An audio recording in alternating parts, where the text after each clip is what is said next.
Good morning, students. How are you all? I hope you all are fine. I am Sheetu Bhatt from Government Middle School, Dadwan, Kupara. Today's our topic is from class 6. Subject is our history, and it is the second part of chapter 5. Today's subtopic is Varna system, which is in explained form. Okay. Yesterday we have read about the four Varnas. There are four Varnas: ब्राह्मण, Kshatriyas, Vaishyas and Shudras. ठीक है बच्चों, चार वर्णाज थे हमारे पास, चार grouping की गई थी सोसाइटी में।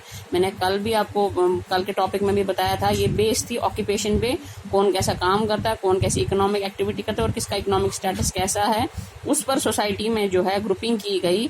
ये चार ग्रुप्स बने, इन्हीं चार ग्रुप्स को हम वर्णाज बोलते हैं। पहला ग्रुप जो है वो है ब्राह्मण्स। ब्राह्मण्स का क्या ऑक्यूपेशन था, ब्राह्मण्स क्या काम करते थे, वो एक्सपेक्ट किए जाए, वो टीच वेदास पढ़ाते थे और सैक्रिफाइसेस परफॉर्म करते थे, और जो उनको उसके बदले में गिफ्ट्स वगैरह भी मिलते थे। ब्राह्मण्स का काम था वेदास वगैरह को पढ़ाना और सैक्रिफाइस रिचुअल्स को परफॉर्म करना। ओके।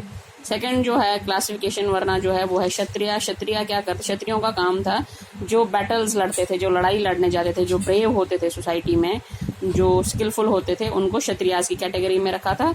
उन क्या करते थे, बैटल्स फाइट करते थे और लोगों को बचाते थे। ठीक है। तीसरी कैटेगरी जो बच्चों थी वो थी वैश्या। ठीक है। अब वैश्यास का क्या काम था, ये एक्सपेक्ट किया जो फार्मर्स होते थे, हर्डर्स, ट्रेडर्स जो करते थे, तिजारत एक जगह से दूसरी जगह जाते थे, या जो इधर से उधर जो सामान बेचते थे, उनको वैश्या की कैटेगरी में रखा गया था। तो ये तीन हो गया हमारे, ब्राह्मण, क्षत्रिय और वैश्या। तो जो क्षत्रिय और ब्राह्मण ये तो चलो ये तो सैक्रिफाइस परफॉर्म करते थे, लेकिन जो क्षत्रिय और वैश्या थे इनको भी जो है सैक्रिफाइसेस करना अलाउड था। सैक्रिफाइस परफॉर्म करते थे, लेकिन करता कौन था, वो करता था ब्राह्मण्स। ठीक है। फिर जो लास्ट वाला वर्ना है वो है हमारा शूद्र वर्ना। शूद्राज जो थे। अब शूद्राज थोड़े से क्यों डिफरेंट किए थे, इनका ऑक्यूपेशन अलग था।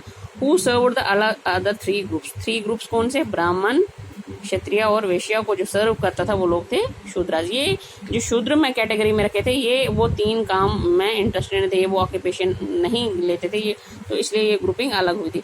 इनको ये कोई रिचुअल वगैरह परफॉर्म नहीं करते थे। ठीक है।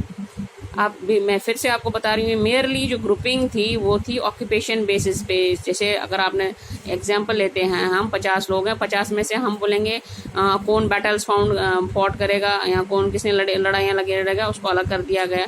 कौन ट्रेडर या फार्मिंग करेगा वो ग्रुप अलग कर देंगे, कौन रिचुअल्स वो फॉर्म करेगा उनको अलग कर देंगे, और कुछ कौन जो ये तीन काम नहीं करेंगे वो अलग। तो हो सकता है सपोज करो कि हर में 10 15 लोग जो हैं वो डिवाइड हो गए, तो इस हिसाब से उन्होंने वो ग्रुपिंग की थी।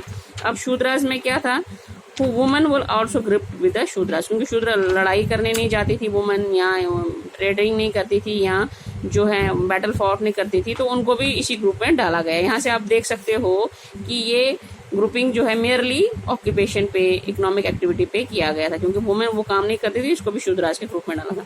Both women and Shudras were not allowed to study the Vedas. न शूद्राज को अलाउ किया गया था, न वुमेन को अलाउ किया गया था कि ये वेदास को पढ़े। ठीक है। धीरे धीरे जब सोसाइटी में ये होने लगा, जैसे अगर किसी कोई जैसे ब्राह्मण के घर में या किसी वैश्या या शूद्र के घर में अगर कोई उनका जो ये मतलब उनके घर में सपोज करो कोई बेटा पैदा होता, तो वो उसमें स्किलफुल, वो लड़ सकता था अच्छा, तो उसको क्या करते थे, उसको फिर उस कैटेगरी में डालते थे। जैसे अगर ये होगा ब्राह्मण का बच्चा स्किलफुल था, ब्रेव था, लीडरशिप क्वालिटीज उसमें थी, उसको क्षत्रिय ग्रुप में डाल देते थे। अगर शूद्र में ऐसा होता था, उसमें वो क्वालिटीज होती थी ब्राह्मण की, तो उसको ब्राह्मण ग्रुप में डाल देते। लेकिन धीरे धीरे जब टाइम निकलता गया तो फिर प्रीस्टेस ने क्या बोला, priestess also said that their groups were decides on the basis of birth. Time जैसे पास हुआ तो उन्होंने क्या करते, उन्होंने बोला अब ये ग्रुपिंग मेयरली हम ऑक्यूपेशन पे नहीं रखेंगे, हम ये फर्दर इसको ये करेंगे एलॉबरेट, ये बर्थ पे होगा। बर्थ का मतलब जैसे ब्राह्मण के घर में बच्चा जो होगा वो ब्राह्मण ही होगा, जो शूद्र के घर में बच्चा होगा वो शूद्र ही होगा। बेशक अगर उसमें ब्राह्मण वाली क्वालिटीज होंगी, शूद्र के घर में अगर बच्चा हुआ उसकी ब्राह्मण वाली क्वालिटीज होंगी, क्षत्रिय वाली होंगी या वैश्य वाली क्वालिटी होगी, लेकिन वो बाय बर्थ अगर शूद्र के घर में है तो वो शूद्र ही रहेगा। क्षत्रिय के घर में बच्चा हुआ क्षत्रिय ही रहेगा। मतलब बाय बर्थ जो जिसके घर में पैदा होगा वो उसी कैटेगरी में डालेंगे हम उसको, इसके बावजूद अगर उसमें टैलेंट होगा भी। ठीक है।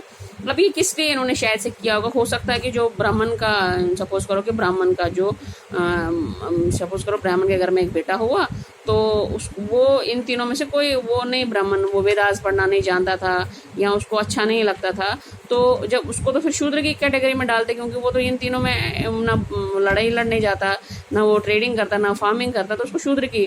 तो इस फिर अपने एक स्टेटस को बनाने के लिए, मेंटेन रखने के लिए बाद में इन्होंने क्या किया, इन्होंने बोला नहीं, अब जो जिसके घर में पैदा होगा उसका जो है स्टेटस उसी से जाना जाएगा, उसका वरना जो है वो उसी से जाना जाएगा। तो धीरे धीरे धीरे धीरे फिर सोसाइटी में यही डेवलप हुआ on the basis of birth.